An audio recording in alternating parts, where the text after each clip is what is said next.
Assalamualaikum warahmatullahi wabarakatuh. Alhamdulillahi wa kafa. Wassalatu wassalamu ala rasulillahil mustafa wa ala alihi ahlil wudi wal wafa. Amma ba'du. Baik, apa kabar saudara sekalian? Alhamdulillah, pada kesempatan ini kita masih bisa melanjutkan perkuliahan kita, ya, mata kuliah akhlak tasawuf di Prodi BKPI STPDN. Saudara sekalian, memang kita mungkin mulai saat ini dan selanjutnya sepertinya kita bisa bertemu di jarak jauh, ya, nggak bisa bertemu lewat pertemuan langsung di kelas, tapi tidak masalah, yang penting kita ambil hikmahnya saja. Walaupun kita tidak tetap muka secara formal, tapi kita masih bisa melanjutkan kuliah ini, ada hikmahnya pasti. Mata kuliah kita adalah akhlak tasawuf. Saya ingatkan lagi kepada Anda semua agar jangan lupa menyiapkan referensinya, ya. Referensi kita pada mata kuliah ini itu yang pertama itu ada kitabnya, yang pertama ini Muqaddimah Tasawuf wa Haqiqatu wa Natijatuhu, ya. Ta'alifnya Al-Fatah Syekh Al-Imam Ahmad Zaruk, Abi Abbas Ahmad Zaruk. Kemudian ada juga, ya, ini Anwarul Hadi, ya, Futhul Ghaib ini karangan daripada Syekh Abdul Qadir Jailani, Anwarul Hadi. Yang kemudian kita juga mengambil kitab Anwaruh Qudsiyah lil Imam Kutub Al-Akhbar Abi Abdillah Muhammad As-Siddiq Al-Gumari. Ini juga jangan lupa. Nah, ini untuk yang ada terjemahannya nih, yang ini kitab ini penting juga, itu Syirul Asrar, tapi yang seri terjemahan mungkin bagi Anda yang belum bisa menggunakan bahasa Arab bisa ambil yang ini saja, Syirul Asrar. Namun yang paling utama kita memegang kitab Husnul Talatuf fi Bayani Wujubi Tasawuf, yaitu karangan daripada Syekh Syarif Abdullah Ibnu Muhammad bin Siddiq Al-Gumari Al-Hasani. Ya, minimal Anda pegang ini saja dulu, ya. Tapi itu rujukan kita pada MK kuliah kita semester ini. Saudara sekalian, sebelum saya melanjutkan kuliah perdana kita via video ini, saya akan menjawab pertanyaan dulu dari salah satu mahasiswa, ya, teman kalian sendiri, yaitu saudara Ade.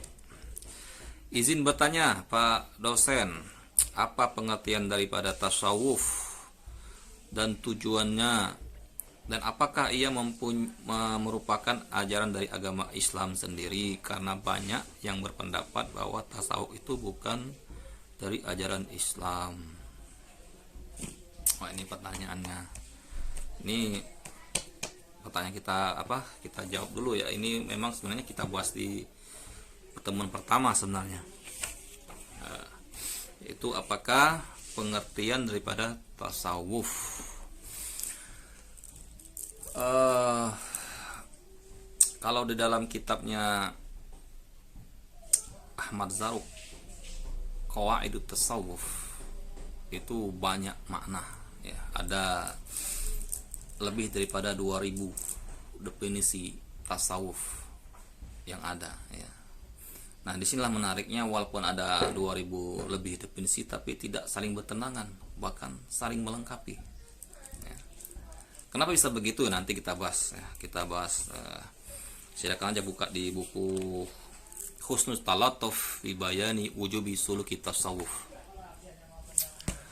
Kita akan bahas di situ. Secara bahasa, tasawuf Asal katanya itulah hurufnya ta, sod, waw, dan fa ya, tasawuf. Ta itu bermakna taubat. Orang yang ingin menjalankan perilaku hidup sufi itu harus taubat dulu memang. Sod itu bermakna jernih. Jernih ini bermakna bahasa Arabnya sofin. Dan memang tujuan daripada bertasawuf biar kita menjadi jernih. Apa yang jernih? Ya hati. Kemudian wow artinya waro. Kita diharapkan nanti menjadi orang yang waro, berhati-hati. Dan memang orang tasawuf itu dia sangat hati-hati. Banyak pantangan-pantangan yang dia harus hindari kalau mau berhasil dalam perilaku tasawufnya. Kemudian fa berarti fana. Fana itu bermakna kondisi di mana dia sudah merasa bersatu dengan Tuhannya, sudah asik dengan Tuhannya. Fana, yang lain tidak ada ya. Berarti ini dia sudah mencapai makom tertinggi ya, fana, sehingga dia sudah mengkesampingkan dirinya sendiri. Tidak ada lagi ego dia sendiri, yang ada hanyalah Allah semuanya Allah. Nah, ini itu kata-kata tasawuf. Itu secara bahasa ya. Mungkin saya perlu ulangi lagi, tasawuf itu orang yang menjalankan perilaku tasawuf itu adalah disebut sufi. Nah, ilmu untuk mencapai ini mencapai kondisi sufi ini disebut dengan tasawuf.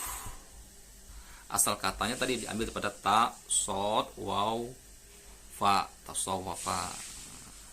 Secara istilah banyak makna. Ulama-ulama mengatakan. Nah, ini ya. Akan tetapi walaupun banyak istilah ini tidak bertentangan tujuannya. Kenapa? Nah di sini disebutkan dalam kitab ini halaman 2 ya. Dikatakan tasawuf wa in kanat al aqwalu sabiqah mukhtalifa fi labzi wal mabni, walaupun telah terjadi perkataan yang berbeda-beda secara lafaz dan struktur bahasa, fahiya muttafiqatun fil ghayati wal makna, akan tetapi mereka tetap sepakat di dalam tujuan dan makna. Wa inna ma'abbara kullu qail bihasbin madrakihi wa mashrabihi. Kenapa hal itu bisa terjadi? Ya, karena inna ma'abbara kullu qail, setiap orang-orang tadi mengungkapkan ungkapannya itu bihasbi madrakihi wa syarbi, tergantung dengan pengetahuannya, dan mashrabihi, dan mashrab itu minumannya ya. Apa itu minuman? Dalam istilah tasawuf memang zikir-zikir ataupun ajaran tasawuf itu ada disebut dengan mashrab, ya, minuman. Di Al-Quran dikatakan wa alima kullu unashin mashrabahum, setiap manusia mengetahui tempat minumnya masing-masing. Ya, mungkin ada yang senang minum kopi, ada yang senang minum air putih, ada yang senang minum air teh, atau sudah minum yang lebih lagi, minum sirup. Ya, itu tergantung kesukaan dan mungkin kemampuan dia dalam membeli minuman. Ada yang mampu, mungkin ada yang mampu membeli minuman yang mahal. Ya, jadi itu tergantung bihasbi qail, tergantung yang mengatakan ya. Akan tetapi walaupun berbeda-beda makna tadi ya, ada yang mengatakan, kenapa bisa demikian nih saya katakan ya, ada yang mengatakan at-tasawuf al-jiddu fi suluki ila malakil mulk, yaitu jiddu, sungguh-sungguh fi sulukil ila malikil muluk, bersungguh-sungguh di jalan menuju Allah, jalan menuju malikil muluk, raja di raja, yaitu Allah ya. Ada juga mengatakan wakila at-tasawuf al-muwafaqah lil haq wal mufaraqah lil khalq, yaitu setuju dengan yang hak yaitu Allah, dan mufaraqah lil khalq, dan berpisah dengan makhluk. Ada juga yang mengatakan wakila at-tasawuf ibtigha'an wasilah ila muntahal fadilah, ibtigha'an mengharapkan, wasilah ketersambungan, ila muntahal fadilah kepada yang tertinggi, tujuan yang tertinggi. Itu ada yang mengatakan. Jadi banyak makna tasawuf. Nah, akan tetapi intinya adalah al-khalasa taslimul umur kulluha lillah. Tasawuf itu adalah menyerahkan segala urusan untuk Allah. Wal iltija'u fi kulli syu'unin ilahi, dan mengembalikan fi kulli syu'un, setiap sya'nun, masalah, kepadanya, ilaihi ma'ar ridho bil maqdur, dengan meredoi, dengan ridho segala ketentuannya, min ghairi ihmalin fi wajibin au muqarabatin mahzur, dengan tidak mengremehkan yang diwajibkan, wa muqarabatin mahzur, dan atau mendekati muqarabah mahzur. Muqarabah ini pendekatan ya. Mahzur ini apa ya? Muqarabah mahzur itu mendekati, mengadakan pendekatan kepada Allah ya. Bahwasanya fa'lam fa'inna tasawwafa kabirun qadruh jalilun khatruh azimun waq'uhu amikun naf'uhu anwaru lami'ah. Bahwa sesungguhnya tasawuf itu kabirun qadruh, jadi sangat besar ya. Sangat besar, urusan yang sangat besar. Jalilun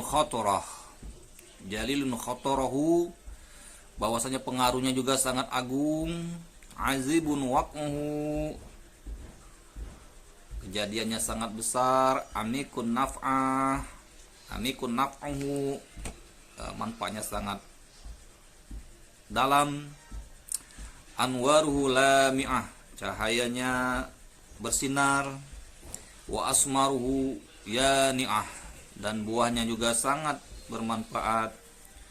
Wadihi kiraun, wadihi qari'un khasib, kalau dia merupakan lembah yang sangat subur. Wanadihi yandu liqasidihi min kulli khairin bin nasib, yang selalu memanggil untuk masuk ke dalamnya, mengambil kebajikan. Yuzakki nafsa minad danas, membersihkan jiwa daripada, membersihkan nafas daripada danas, kotoran. Wa yutahhir anfas minal arjas, dan mensucikan anfas ya. Anfas itu jamak daripada nafs, uzah ya. Wa yutahhir anfas min kulli arjas wa yuraqqa al arwah ilal muraqqil falah, dan wa yuraqi menaik. Raqqa yaraqi itu naik. Wa yuraqil al arwah ila muraqqi al falah, menaikkan al arwah, ruh kepada muraqqil falah, pada kemenangan yang tertinggi. Wa yusilul insanu ila mardatur rahman, dan menyambungkan manusia kepada ar-rahmah, keridhaan yang maha rahman. Nah, ini daripada tujuan daripada tasawuf ya. Jadi dia sangat besar manfaatnya, agung kalimatnya, manfaatnya sangat dalam, buahnya sangat bermanfaat ya, bercahaya, ibaratnya lembah dia sangat subur, bisa membersihkan jiwa. dan juga bisa mendatangkan keridhaan Allah. Nah, ini adalah tujuan daripada tasawuf.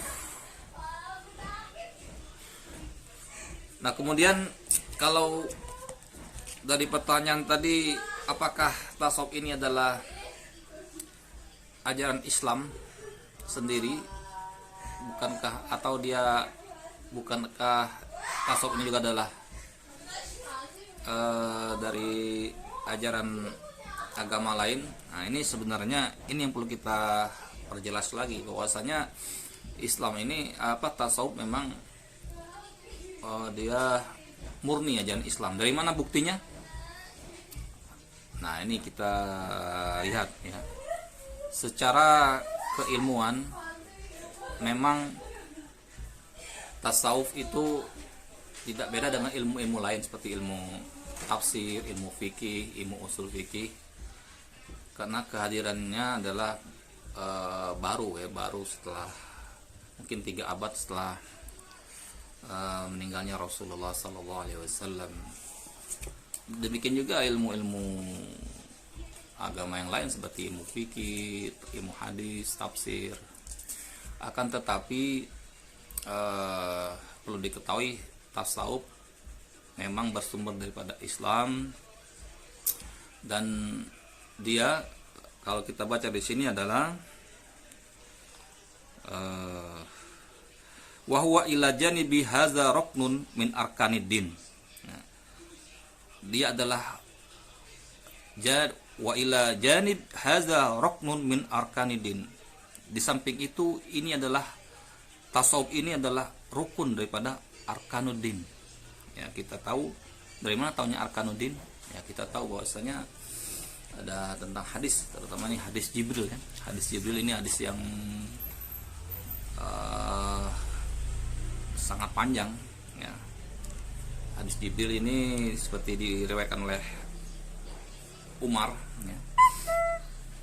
Saya bacakan saja, nih ada hadisnya panjang juga nih. An Umar radhiyallahu anhu aidan qala bainama nahnu julusun 'inda Rasulillah sallallahu alaihi wasallam zata yaumin istala alaina rajulun shadidun bayadus siyab shadidus sawadi sya'r la yura alaihi asarus safar wa la ya'rifu minna ahad hatta jalasa ila nabi sallallahu alaihi wasallam fa asnada rukbatayhi ila rukbatayhi wa wada'a kaffayhi ala fakhizayhi wa qala ya Muhammad akhbirni anil Islam. Faqala Rasulullah sallallahu alaihi wasallam al-islamu an tashhada an la ilaha illallah wa anna Muhammadar Rasulullah wa tuqimus salata wa tu'tiz zakata wa tasumu ramadan wa tahujjal baita in istata'ta ilaihi sabila. Qala sadaqta wa ajibna law yas'aluhu wa yusaddiquhu. Qala fa akhbirni anil iman. Qala an tu'mina billahi wa malaikatihi wa kutubihi wa rusulihi wa yaumil akhir wa tu'minu bil qadari khairi wa syarrihi. Qala sadaqta. Qala fa akhbirni anil ihsan. Qala an ta'budallaha ka'annaka tarahu fa in lam takun tarahu fa innahu yaraka. Qala fa akhbirni anis sa'ah. Qala mal mas'ul anha ya'lamu minas sa'il. Qala fa akhbirni an amaratiha. Qala an talidal amatu rabbataha wa an taral khufatal uratal alata ri'a asya'i yatatawaluna fil bunyani summa talaqa falabistu maliyan summa qala ya Umar atadri manis sa'il. Qultu Allah wa rasuluhu a'lam. Qala fa innahu Jibril atakum yu'allimukumud dinakum. Nah, ini hadis Jibril lumayan panjang ya, tapi kesimpulannya menjelaskan pada suatu saat itu ketika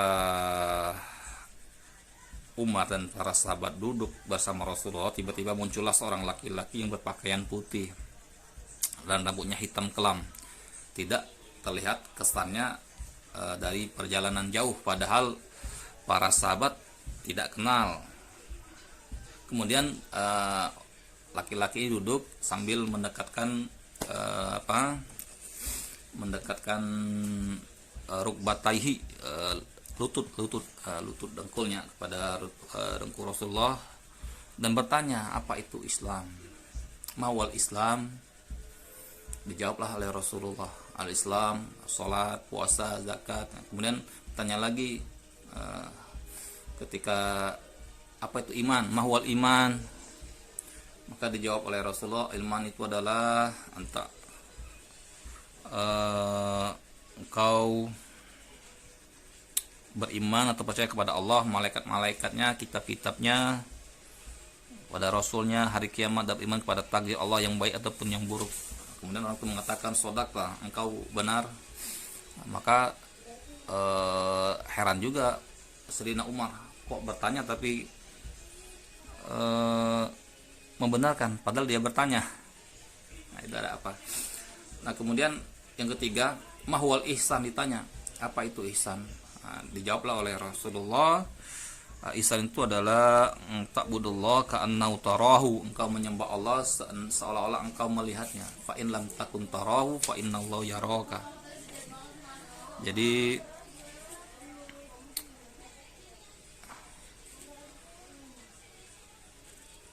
engkau beribadah kepada Allah seakan-akan engkau melihatnya. Jika engkau tidak melihatnya, sesungguhnya Dia pun pasti melihatmu. Nah, ini disebut dengan ihsan. Jadi ihsan itu kita beribadah seolah-olah melihat Allah. Jika tidak melihat Allah, maka Allah melihatnya. Nah, inilah disebut dengan ihsan. Nah, ihsan inilah disebut dengan tasawuf, ya, muraqabah. Karena puncak daripada tasawuf itu adalah menyaksikan, syuhud, menyaksikan Allah. Ya, paling tidak, kalaupun tidak mencapai makom syuhud, dia muraqabah, selalu merasa diawasi. Jadi ini penting, saudara sekalian. Iman, Islam, dan ihsan itu penting. Entah siapa yang mengaburkannya. Saya juga melihat ketika ditanya Islam, orang tahu, hafal. Islam adalah sholat, puasa, zakat, haji. Ya. Ketika tanya apa rukun iman? Rukun iman itu ya tadi, percaya kepada Allah, Rasul, malaikat, kitab, hafal. Tapi ketika ihsan ditanya, mereka kurang familiar. Padahal tiga-tiga ini rukun agama. Islam, iman, ihsan itu rukun agama.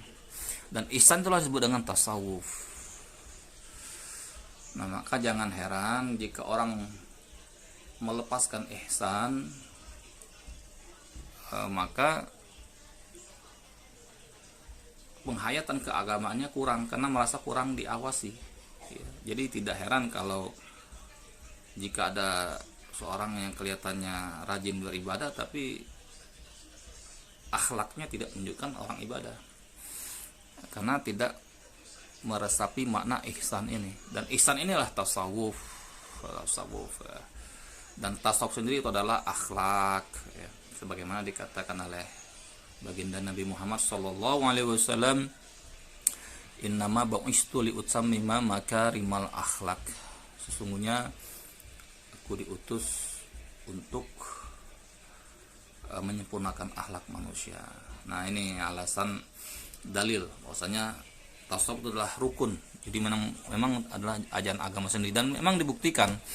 Memang pada masa Rasulullah belum ada ilmu tasawuf, tapi secara kehidupan telah dibuktikan oleh Rasulullah. Pertama apa? Pertama, sebelum beliau diangkat menjadi nabi, beliau sering bertahanus di Gua Hiro.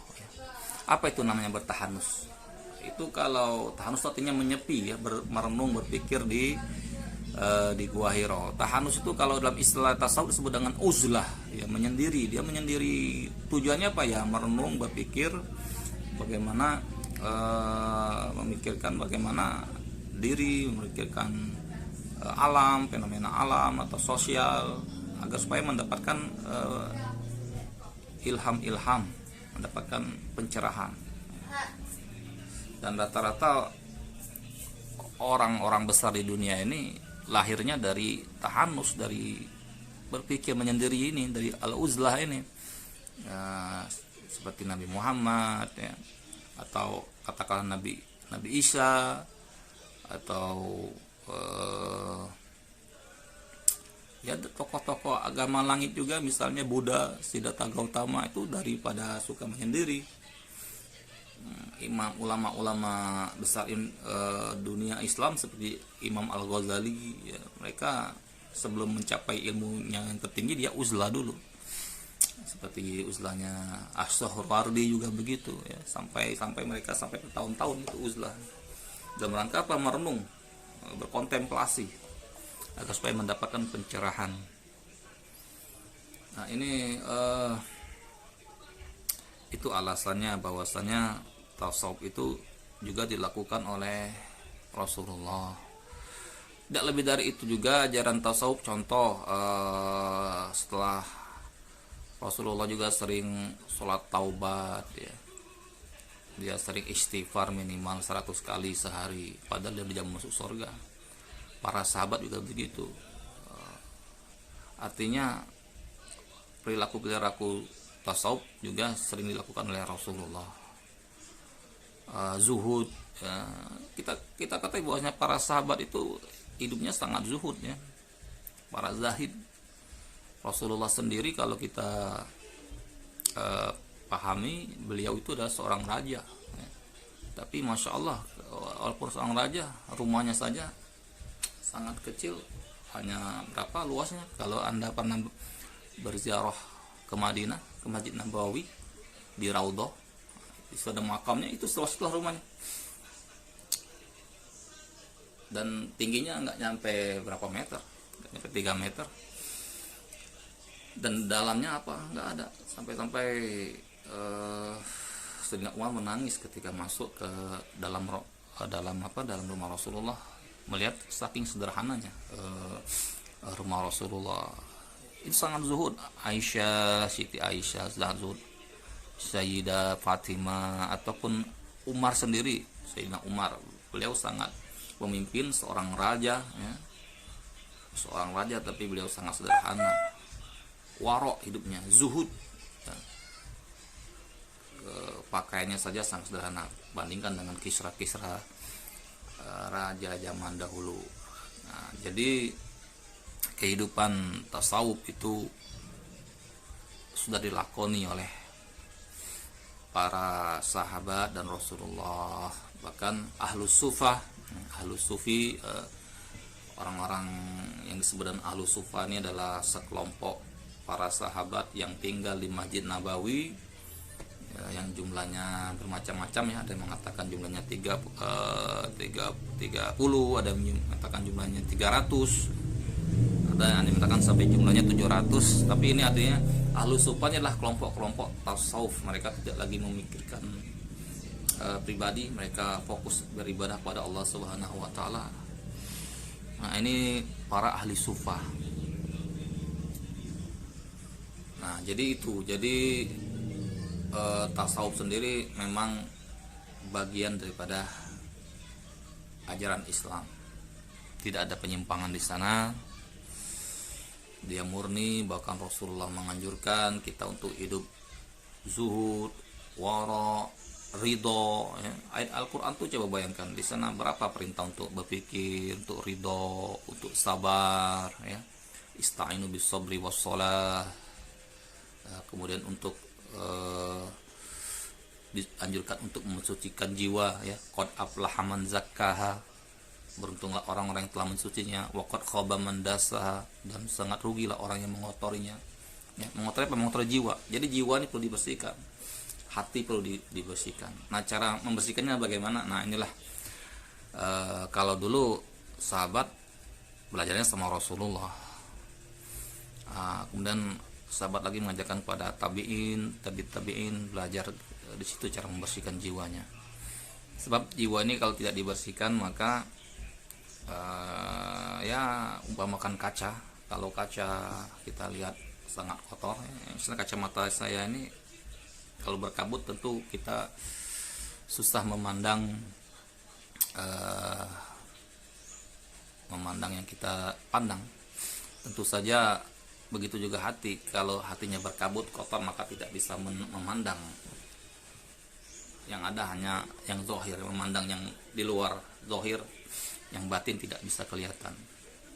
maka perlu disucikan, dibersihkan. Nah, untuk membersihkannya ini perlu laku tasawuf, perlu ilmu-ilmu tasawuf. Kemudian setelah itu lahirlah,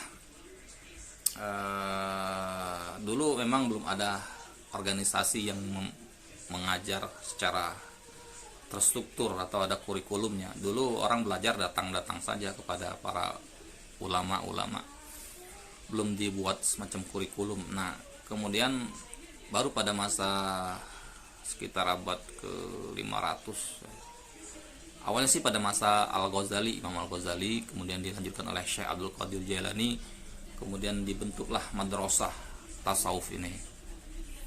Kemudian dibuatlah bentuk madrasah tasawuf ini dan banyak murid yang mendatangi beliau.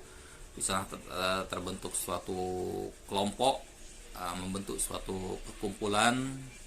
Maka perkumpulan ini disebut dengan nama Thariqah atau ordo, organisasi ya. Dimana di sana diajarkan cara-cara mensucikan jiwa, cara-cara belajar mengamalkan agama yang benar, kembali kepada pemurnian, tauhid, dan mengutamakan akhlakul karimah. Jadi tasawuf itu bagaimana kita memurnikan agama dan kembali kepada akhlakul karimah. Demikian itu kira-kira pertanyaan dari saudara Adek ya, udah dijawab semua tadi. Sekaligus kita membaca kitab kita ini ya. Mungkin nanti sudah berapa menit nih? Udah hampir 40 menit ya, satu mata kuliah. Ya, kita satu mata kuliah MK, 2 SKS 45 menit. Nanti kita sambung lagi nakipuna. Kita ikut materi berikutnya, kita ketemu di pertemuan berikutnya. Mari kita tutup dengan bacaan alhamdulillahirabbil alamin. Subhanakallahumma wa bihamdika asyhadu an la ilaha illa anta astaghfiruka wa atubu ilaik. Wassalamualaikum warahmatullahi wabarakatuh.